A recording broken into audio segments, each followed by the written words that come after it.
인천 동구 미추홀구 을 출신의 국민의힘 윤상현 의원 나오셔서 질문해 주시기 바랍니다.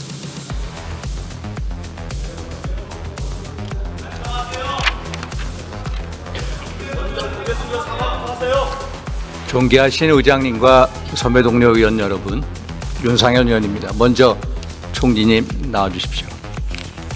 긴급 현안 질문을 드리기 전에 먼저 국민께 사죄 인사를 올리겠습니다.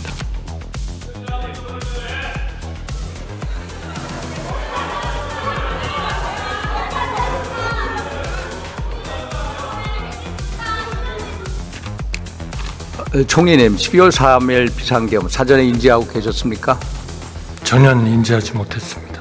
계엄법 2조 5항에 의하면 대통령은 비상계엄을 선포하거나 변경하려 할 때 국무회의의 심의를 받아야 합니다. 당시 국무회의 참석자들 중에 찬성하신 분 있으십니까? 저는 다 반대하고 걱정했습니다. 총리님의 입장은 뭐였습니까? 저도 역시 걱정하고 반대했습니다. 반대 사유가 무엇이었습니까? 반대 사유는 우선 대한민국 경제 그리고 대외 신인도에 막대한 지장을 초래할 것이고 국민들의 수용성도 없을 것이라고 말씀드렸습니다. 그렇게 반대하셨는데 왜 못 막으셨습니까? 그것은 왜 국무위원들이 그렇게 얘기를 했는데도 이 문제가 그대로 진행이 될 수 있었는지는 앞으로 수사를 통해서 밝혀지리라고 그렇게 생각합니다. 국무회의의 심의라는 게 의견을 조정하는 것이지 최종 결정을 하는 의결이 아니어서 그랬습니까? 그 국무회의 자체가 많은 절차적, 실체적 흠결을 가지고 있었다 그렇게 생각하고요. 국무회의를 개최하려고 했었던 것은 계엄의 그런 절차적 흠결을 보완하기 위한 것이 아니었습니다. 국무회의를 명분으로 국무위원들이 모여서 좀 더 많은 국무위원이 반대하고 또 의견을 제시하고 걱정을 제시함으로써 계엄을 막고자 하는 것이었습니다. 그러나 결과적으로 계엄을 막지 못한 것에 대해서 많은 죄책감과 그리고 정말 송구스러움을 느끼고 있습니다. 총리님, 비상계엄의 발동 요건이 뭡니까? 제가 적절하게 다 기억을 하지 못합니다만은 비상사태 가능하다 일단. 헌법 77조를 보면 전시, 사변, 이에 준한 국가 비상사태, 법률에 의해서 군사적 필요 또 공공안정질서 유지를 위해서 비상계엄을 선포할 수 있다. 알고 계시죠?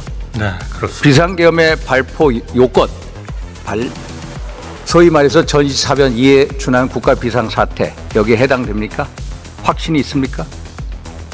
저는 그 어떤 경우에도 계엄의 발동은 정말 신중하고 합법적이고 헌법에 적합해야 된다고 생각합니다. 그런데 저는 참 왜 그걸 못 막으셨는지 대단히 의문이 남습니다.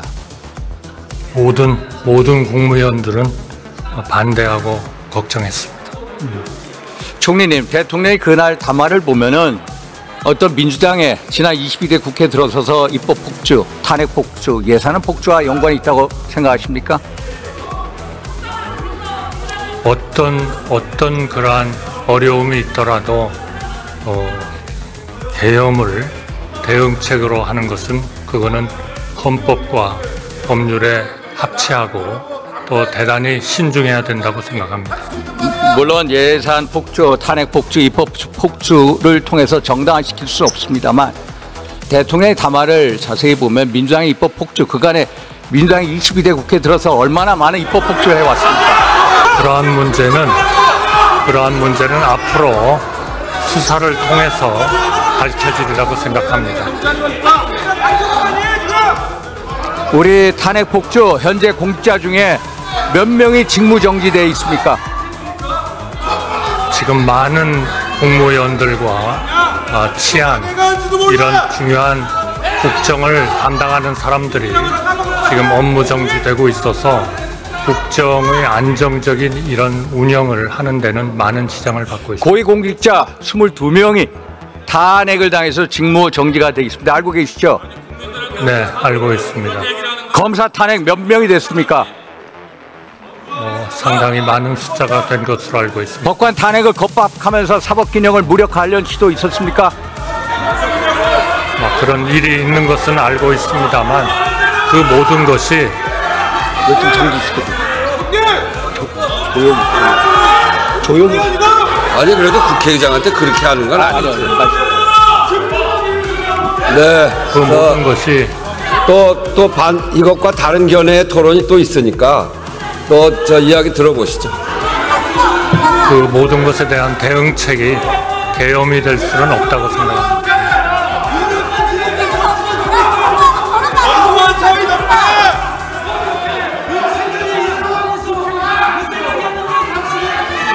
박성재 장관님 나와주시죠.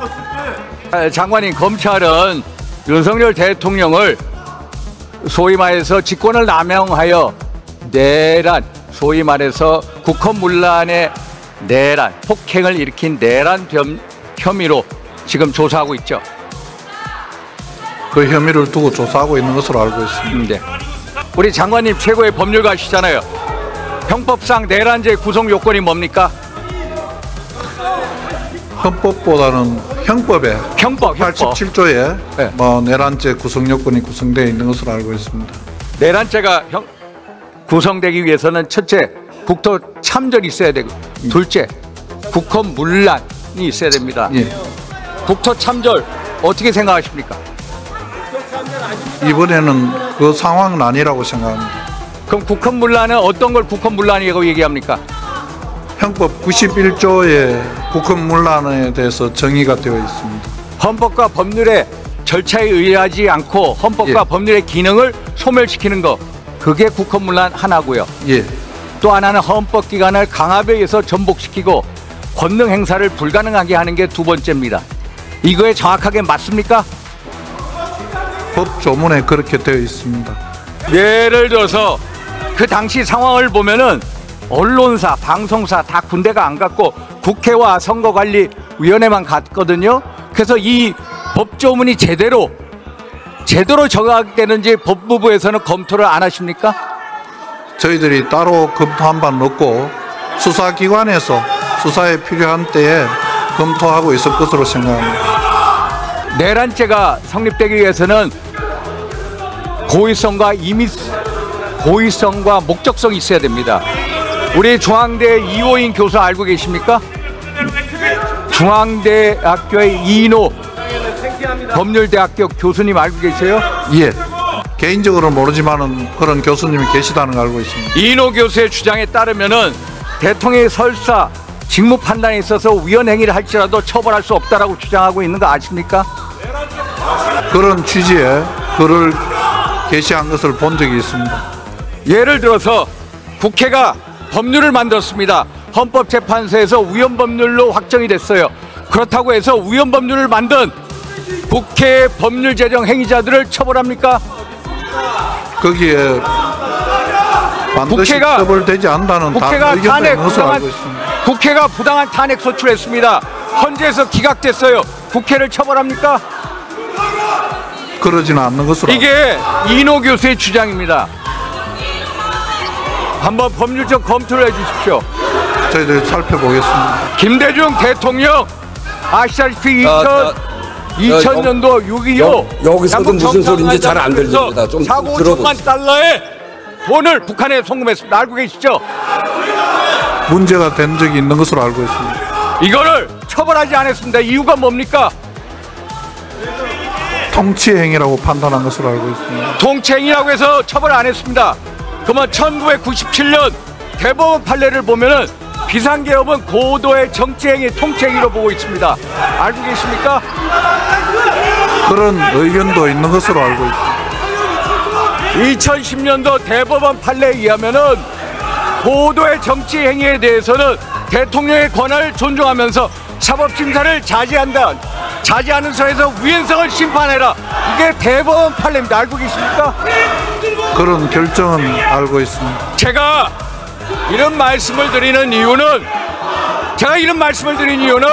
정치적인 판단하고 법률적인 판단은 다르다는 겁니다. 그래서 법무부가 법률적인 판단을 검토한 것을 제게 보내주십시오. 윤상현 의원님. 대통령의 명예에 의해서 군대가 국회에 총을 들고 들어왔습니다. 예. 그거는 그거를 통치행위로 얘기한다는 것이 말이 됩니까? 같은 국회의원으로서. 아니 우리 의장님께서도 일단 대법원 판례 공부해 주십시오. 자, 조용히 하시죠. 조용히 하시죠.